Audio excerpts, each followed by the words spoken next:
Oh, brother, where art thou? Megyn Kelly, Jill Biden is done if this goes viral. Who do you think would be the biggest threat to Trump?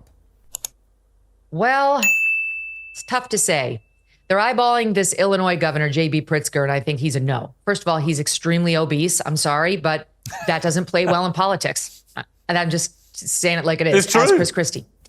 Plus, he's extremely radical on the trans stuff. His whole family has been funding all this trans insanity and, you know, the surgeries for the minors and all that. So I think he's not going to make it. I do think Gretchen Whitmer is very interesting because she's strong. She's not like Kamala. When you hear her talk, she sounds sensible. She's Midwestern. She's somewhat likable, not to Republicans, but we're talking about Dems and independents here. She was absolute COVID hawk, which is fine with Democrats. And she's a Michigan governor, which is a very important swing state, which Joe Biden's now losing, thanks to, among other things, the whole Israel debacle. So she's very interesting, but you'd have to pair her with the right person.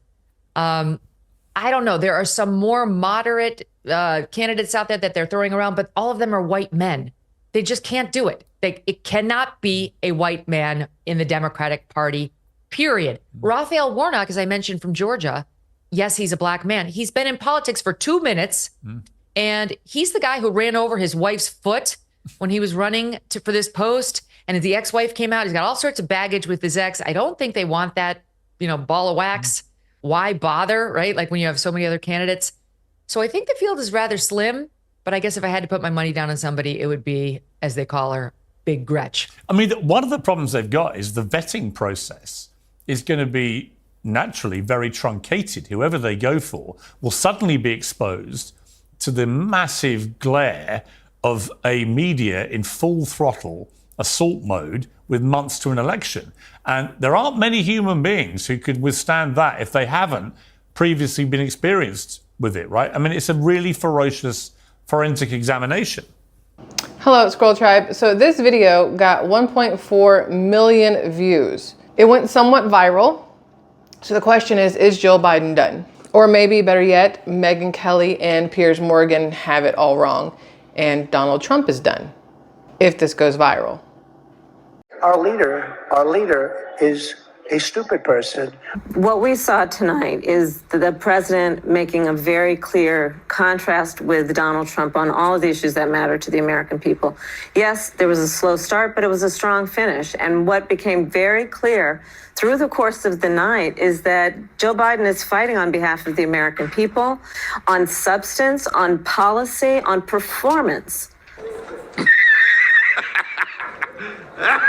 Yes, and all of Trump's foibles and most of Biden's have already been baked into the current cake. I want to read a little bit of an article to you guys that my friend Sarah sent this morning. So this article here, headline for it, Joe Biden to sit down with NBC News' Lester Holt for latest one-on-one interview.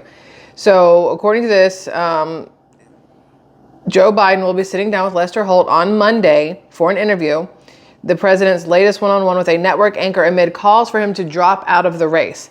NBC News has planned for a primetime special to air at 9 p.m. Eastern Standard Time, just as ABC News did last week when the president was interviewed by George Stephanopoulos. I'm sure you guys saw that.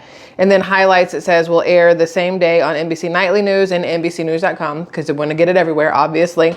The interview will also stream on NBC News Now, everywhere, right? It is interesting to me that 9 p.m. we keep putting this man in these late night interviews and expect him to be able to string sentences together. It's very interesting. According to this, Biden's interview will come on the first night of the Republican National Convention in Milwaukee. Timing, I've noticed the timing here. Holt will interview the president in Austin, Texas. Another interesting place for him to be interviewed, right? So the calls for Biden to step aside continued today, as they do every single day. As mega donor, we talked about this, and I'm sure you guys have seen this. George Clooney published an op-ed in the New York Times itself calling for him to exit the race. Now, Clooney co-hosted a fundraiser for Biden in LA, Los Angeles, last month, and wrote that the president's demeanor was similar to his faltering performance at the presidential debate later in the month.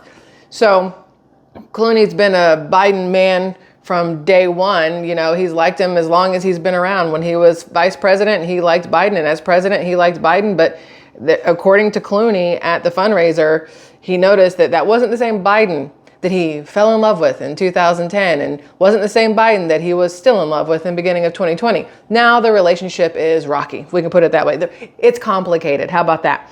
Now, in the fallout from the debate, Biden has stepped up his network interviews, weirdly, and will hold a press conference on Thursday, as some supporters and pundits have said that the president needs a more unscripted setting to assure Democrats that he is fit for the campaign and to make the case against Donald Trump.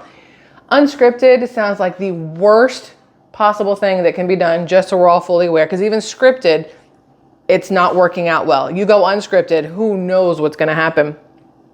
Now, since the debate, Biden has also called into Morning Joe and spoken to the Houston Chronicle, among other interviews. You guys remember the one he did in, where was it? You guys remember the interview he did on WURD radio show in, I believe it was Philly, and then the lady got fired. The radio host got fired afterwards because of the interview. Anyway, the ABC News interview drew an estimated 8.5 million viewers, giving the network a win in the time slot on Friday. Here's what's interesting.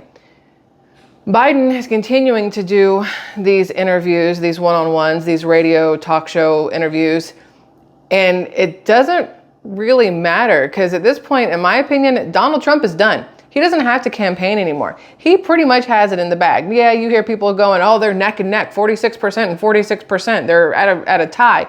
No, they're not. They're lying to you. There's no way that people are going to be dumb enough to vote Biden for another term. It's not feasible. And Donald Trump, I'm pretty sure, has figured that out, which is why he's not doing all of the same campaigning that Biden is doing. Donald Trump understands the more Biden campaigns, the easier Donald Trump's win will be, because every single time Biden goes somewhere and opens his mouth, it's another small shitstorm. So if this interview on Monday goes viral, as most things with Biden lately have, then Donald Trump is done. If it goes viral, because it will only go viral for one reason, because of the mumbling or the stumbling over the words or the full incoherent sentences, the lack of cognitive abilities, or he falls asleep. Handicapped, and it is something that I cannot believe I'm witnessing with my own eyes. Check this out. This is George Stephanopoulos, a guy who recently interviewed Joe Biden and was able to see Joe Biden's handicaps up close. Like, for instance, when he asked Joe Biden to his face, hey, do you remember the debate that you were just in a few days ago? And, did you ever watch the debate afterwards? I don't think I did, no. That's wild. George Stephanopoulos had 20 minutes with Joe Biden. He had to listen to Joe Biden lie like this. Oh, sure I had my thing, but I was also doing a hell of a lot of other things, like wars around the world. Like wars around the world. I was doing wars around the world. Or his earpiece falls out, or who knows what'll happen. Donald Trump's done. He will know at that point there's no point in campaigning anymore. It's in the bag. Or, he could always tell Lester Holt he also fucked his wife. So anything's possible. You just never know what's going to come out of that man's mouth. Now, he does need something to go into his mouth, and before y'all get dirty, I'm talking about an espresso. You got George Clooney in your back pocket. Where's the cup and espresso, George? Wake up, Sleepy Joe. So that you're right. And I forgot to mention Gavin Newsom. Now, he's a far left progressive, and Bill Maher just came out in favor of him. But he's the most radical Democrat in America. Honestly, his politics may be left of the squads. He would be a hard no for most of those independents. And you can't win the presidency with your own party alone. You've got to persuade a certain amount of the independents to come your way. As soon as they tell independents what Gavin Newsom has done, I don't care how good his hairline is, they're going to say no. It's not another JFK. This guy is he's an AOC squad member kind. So I don't think he'll make it either. But yes, there will be a withering press examination by those on the right, but those on the left, Piers, and that's most of the media, will run cover for this person, whomever it is. As much as they're beating down on Joe Biden right now, that same press corps is going to raise this person up as the second coming, whoever it is, because it must be their savior from Trump. And that person will benefit greatly from that ubiquitous fawning coverage. I mean, we're assuming Biden is going to be replaced. It's not happened yet. And of course, if he digs his heels in and says, I'm not going anywhere, then it may be they can't do it, under the rules of the Democratic Party.